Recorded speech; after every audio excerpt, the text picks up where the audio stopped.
Some airports will kill you before your flight even has a chance to go wrong. Not because the plane is broken, not because the pilot made a mistake, but because the runway ends at a cliff, because the mountains leave no room to turn, because the approach requires threading a jet between two ridge lines at low altitude with no instruments and no second chance, because the runway is built on a gradient so steep that aircraft need the slope itself to stop, because the runway shares its space with a public road, because the only thing beyond the end of the pavement is a 2,000-foot drop into a valley. These are not abandoned airstrips in the middle of nowhere. These are active airports. Some handle hundreds of thousands of passengers every year. Some are the only way in or out of an entire country. Some serve resort towns full of tourists who have no idea what it took to land there. And every single one of them has a history that reads less like an aviation manual and more like a warning that someone really should have listened to earlier, before you book that adventure travel connection. Before you assume that any airport a commercial airline flies into must be reasonably safe. Before you look at the beautiful destination photo and think the journey getting there is the easy part, read this list. Because the 10 airports you are about to hear about are proof that sometimes the most dangerous part of the journey is not the flight. It is the landing, and sometimes it is the takeoff. And sometimes, at one particular airstrip in the mountains of Lesotho, it is specifically the moment when the runway ends and there is nothing left beneath you but open air. Tenzing Hillary Airport, Lukla, Nepal pilots call it the most dangerous airport in the world. Not the most difficult, not the most inconvenient, not the most technically demanding, the most dangerous. Lukla Airport sits at 9,334 feet in the Himalayas, carved into a mountainside with a runway of just 527 meters. A standard commercial runway is between 2,000 and 4,500 meters long. Lukla's strip is roughly 1/4 of the minimum. At one end, a stone wall is built directly into the mountain. At the other end, a 2,000-foot drop into the valley below. There is no flat ground. There is no safety area. There is no margin for error of any kind. When a plane comes in to land, the pilot has one shot. The mountains surrounding the valley make it physically impossible to pull up and try again. If the approach is wrong, there is no correction. Whatever happens, happens on that first attempt. Every time. The weather does not help. Fog rolls in without warning. Clouds seal the valley shut in minutes. Flights only operate in the early morning because by late morning the mountain winds become too strong. On many days, nothing moves at all. The pilots who are even allowed to attempt this approach must have more than a year of specific Nepal mountain flying experience, along with 10 supervised landings at Lukla itself, before they can fly it alone. In April 2019, a plane that veered on takeoff struck a helicopter on the ground and killed 3 people. That is one entry in a long list of accidents that has earned Lukla a permanent position at the top of every dangerous airport ranking ever published. Most people who fly here survive, but the ones who did not were not simply unlucky. They were at an airport where the odds were always closer than anyone likes to admit. The History Channel ranked Lukla the most dangerous airport in the world. Aviation experts have cited it at the top of every major dangerous airport list for over 2 decades. That ranking has never been seriously disputed, because there is no serious argument to make against it. Paro Airport, Bhutan only. Around 20 pilots in the entire world are qualified to land at Paro Airport. 20. In a world with millions of licensed pilots, only around 20 have completed the training required to bring an aircraft into Bhutan's only international airport. That number alone should tell you everything. Paro sits in a narrow Himalayan valley at 7,332 feet, surrounded by peaks rising above 18,000 feet. There are no instrument landing systems, no electronic guidance of any kind. Everything is done visually, by eye, in daylight only. When clouds enter the valley, the airport closes. There is no alternative procedure. There is simply no flying. The approach requires a series of sharp turns between mountain ridgelines at angles no standard airport would ever demand of a pilot. The runway only becomes visible in the final seconds before touchdown, after the last turn is already done. One pilot described it to the BBC as flying entirely on judgment, with the mountain filling the windscreen until the very last moment. If the 20 qualified pilots in the world ever decided they did not want to fly this approach anymore, Bhutan would be cut off from international air travel completely. The entire country's connection to the outside world rests in the hands of fewer people than you could fit around a dinner table. That is not an exaggeration. That is a documented operational reality that the government of Bhutan and the airlines that serve it manage every single day. And yet the flights continue. because Bhutan needs them, and the alternative is isolation. There has never been a recorded accident at Paro. The strict system has held, but the danger has not changed because the mountains are not going anywhere. What Paro shows is not that extreme airports can be made safe. It is that extreme airports can be kept safe only by restricting them so tightly that almost no one in the world can operate them. That is not safety. That is control. And control, in a mountain valley with unpredictable weather, is always one bad day away from becoming something else. Toncontín International Airport, Tegucigalpa, Honduras. 10 recorded accidents since 1962. 132 people killed in a single approach in 1989. A runway that ends at a road embankment with a residential neighborhood on the other side. This is Toncontín Airport, and it is the international gateway to the capital city of Honduras. The city of Tegucigalpa is built into steep, tight hills that packed in around the airport as the city grew and left the runway trapped inside a bowl of terrain with nowhere to go. Pilots arriving must execute a sharp 45-degree turn at low altitude, over the rooftops of homes and buildings, seconds before touchdown. The runway is short. There is no room to abort. That combination has produced a body count that cannot be explained away as bad luck. In 2008, a Boeing 737 overran the runway in wet conditions and plowed through a road embankment. The plane came to rest across a public highway at rush hour. 5 people died, including 2 who were outside the airport entirely when the plane arrived. A new airport was eventually built in a valley with more open terrain to replace Toncontín. But the transition dragged on for years while flights continued on that same short strip, surrounded by the same hills that had already taken lives multiple times. Some changes in aviation happen much slower than the accidents that make them necessary. In the years between the 1989 hillside strike and the 2008 runway overrun, pilots kept making that same steep turn over the same rooftops, and the hills never moved an inch. What finally forced the issue was not the first crash, or the second, or the third. It was the accumulation of disasters that eventually became impossible to justify leaving in place. But even then, the old airport stayed open for years longer than it should have. Courchevel Altiport, France. The passengers who land at Courchevel are some of the wealthiest people in the world. Private jets, charter flights, the French Alps waiting for them just below the runway. And the runway itself is a 537-meter ramp built into a mountainside, with a cliff at one end and no instruments, no approach lights, and no second chance at the other. Courchevel sits at 6,588 feet in the Savoy Alps with an 18.6% upward slope. That means the strip rises like a ramp. Planes do not land on flat ground here. They land going uphill because the gradient itself is the only thing helping them stop. At the lower end, the runway simply ends and the mountain falls away beneath it. There are no electronic landing systems. Everything is done visually. If clouds sit on the mountain, nothing flies. If the weather allows, the pilot executes the approach entirely on site, with no instruments to fall back on and no option to try again if anything goes wrong. Only certified alpine pilots are permitted to fly here, and even among those, Courchevel is considered one of the most demanding strips in the Alps. The certification process is long. The required hours of mountain flying experience are substantial, and even pilots who hold the qualification approach Courchevel with a level of attention and preparation that other airports simply do not require. It is a runway that demands everything from the people who fly it, every single time, with no exceptions for good days or experience or reputation. The wealthy passengers who step off their jets onto the snow have usually not spent much time thinking about what it took to get them there. Perhaps they should start, because Courchevel is not dangerous in a remote, impoverished, no-other-choice kind of way. It is dangerous by design, built to serve a resort that wealthy people chose, approached by pilots who are paid well to manage the risk. The danger is a feature of the experience, not a symptom of neglect. And that, in its own way, is even more remarkable than the runway gradient.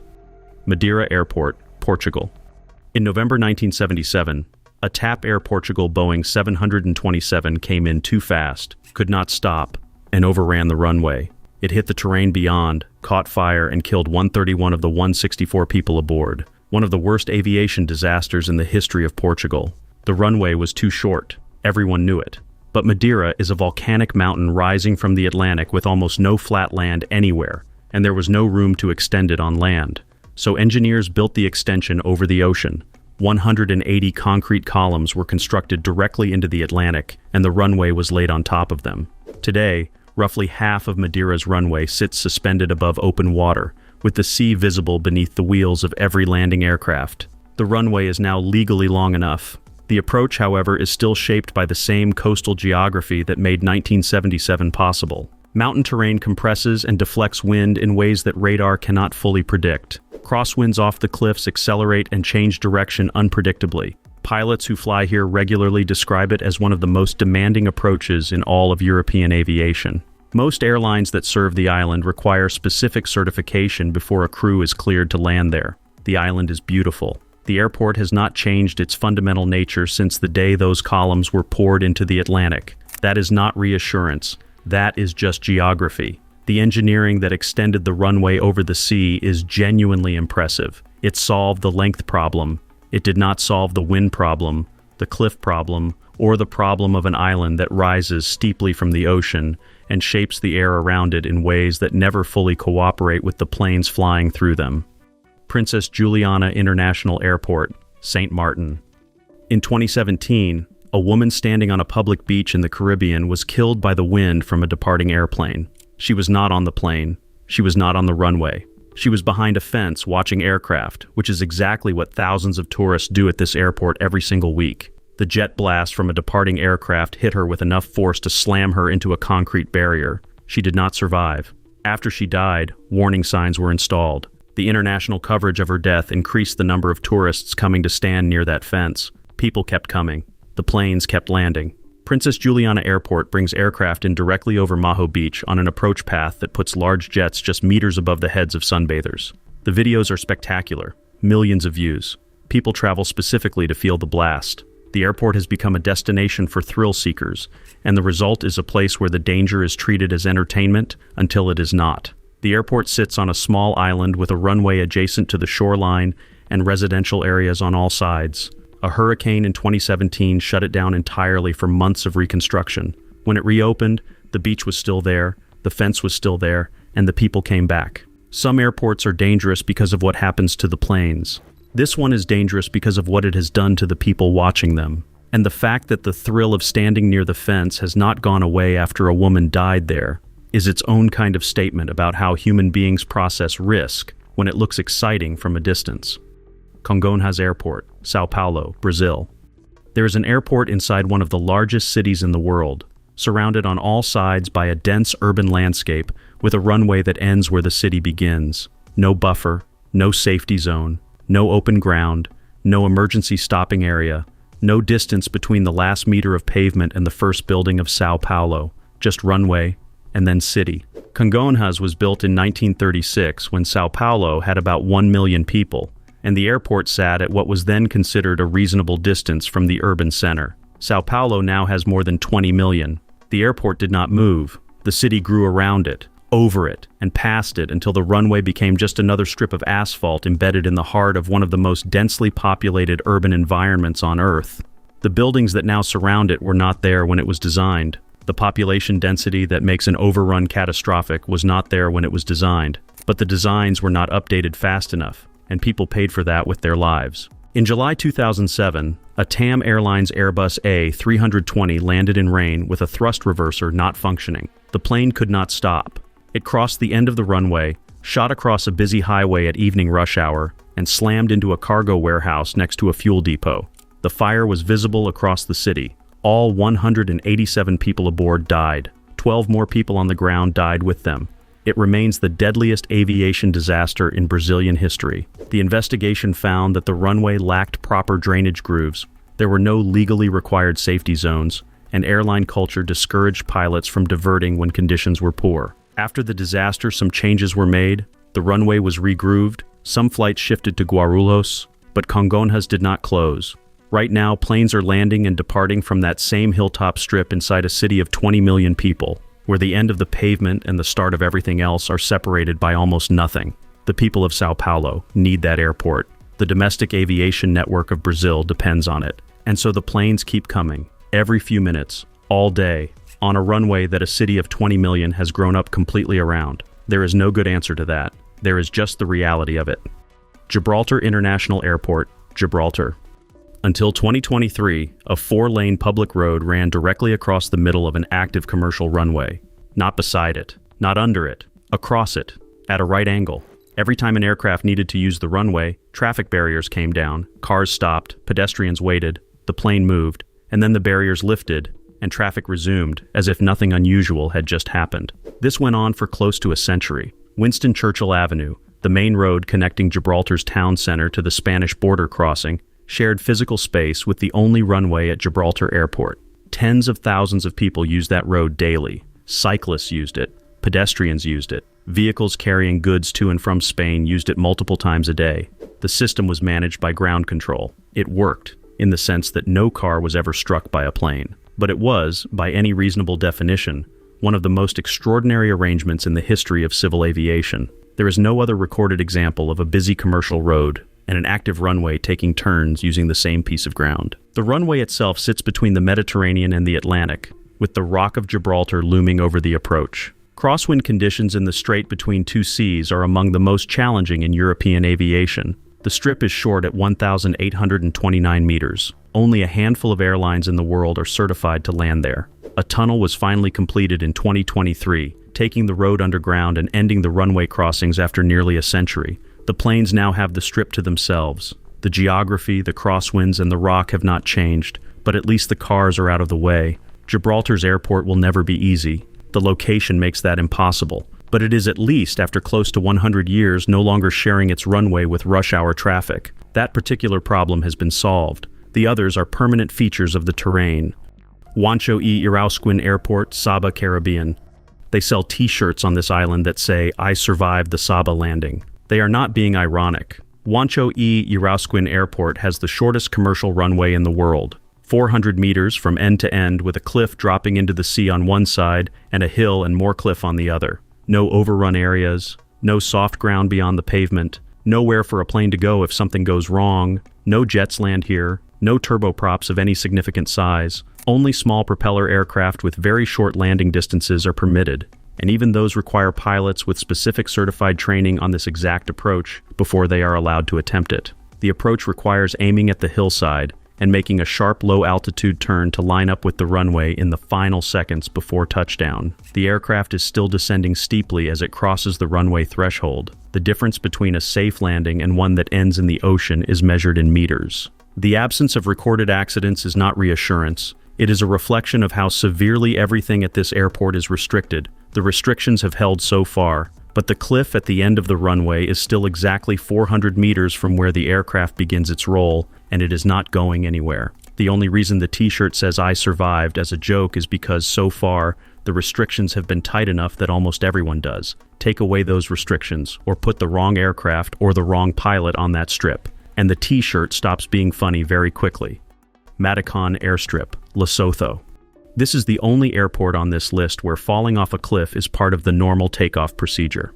Matakani Airstrip sits at 7,550 feet in the Lesotho Highlands, serving remote mountain communities that have no road access to the outside world. The runway is 400 meters of unpaved gravel. At the end of that gravel, the ground stops and a cliff drops 2,000 feet into the valley below. When a plane takes off from Matakon, it accelerates directly toward that cliff. At high altitude, where thin air reduces engine performance by up to 40%, it is not always possible to achieve flight before reaching the edge. When that happens, the aircraft goes over the cliff. It falls into the valley, and during the fall, it gains enough speed to fly. This is not a malfunction. Bush pilot Tom Claytor, who flew this strip for years, described it as a known condition of operating here. The plane falls, then it flies, if everything goes as expected. Landing is no safer. There is no option to pull up and try again. The unpaved surface changes with every season. There are no navigation aids, no lighting, no facilities of any kind beyond 2 windsocks showing wind direction. Matakane exists because the communities around it have no other way to connect with the world. For the doctors who fly in with medicine, for the aid workers who bring supplies, for the residents who need emergency evacuation, this airstrip is not a curiosity. It is survival. It is also a runway that ends at nothing, where a controlled fall into a 2,000-foot drop is not a disaster. It is just Tuesday. Most people on this planet will never need to use Matakane, but the fact that it exists, that pilots fly it regularly, that communities depend on it, and that the standard takeoff procedure involves driving off a cliff and hoping the fall is long enough to save you says something about the extremes that aviation reaches when the need is great enough and the geography is unforgiving enough. If that is not the definition of dangerous, nothing is. These 10 airports share one thing. At every single one of them, the standard assumptions of air travel do not hold. The assumption that there is room to try again, that the runway is long enough, that the terrain can be managed, that if something goes wrong, someone has planned for what comes next, that the ground beyond the pavement is forgiving, that the weather gives you warning before it turns. At these airports, most of those assumptions are wrong. The pilots who fly here are among the most skilled in the world. The restrictions placed on these airports are strict for a reason, and those restrictions have saved lives. Most of the time, flights arrive and depart without incident. The numbers in most cases are better than the reputations. But reputation in aviation is not built from nothing. Every dangerous airport on this list earned its name through accidents, investigations, deaths, and the documented record of what happens when geography, weather, and the limits of human engineering come together in the wrong combination at the wrong moment. If you are ever looking at a flight itinerary and one of these names appears on your ticket, do not assume that because the airline flies there, it is safe. Do not assume that because thousands of people have arrived safely before you, you will too. Know what you are walking into. Understand what the pilot in the cockpit is managing the moment the wheels leave the ground or touch the runway. And appreciate, genuinely, that the reason most people survive these approaches is because a small number of extremely skilled human beings have made it their job to succeed at something that the terrain itself is actively trying to prevent. Which of these airports would you still be willing to fly into? Leave it in the comments. And if you want to keep exploring the places on this planet where the stakes are higher than most people realize, subscribe to Parallel Facts. We will keep going.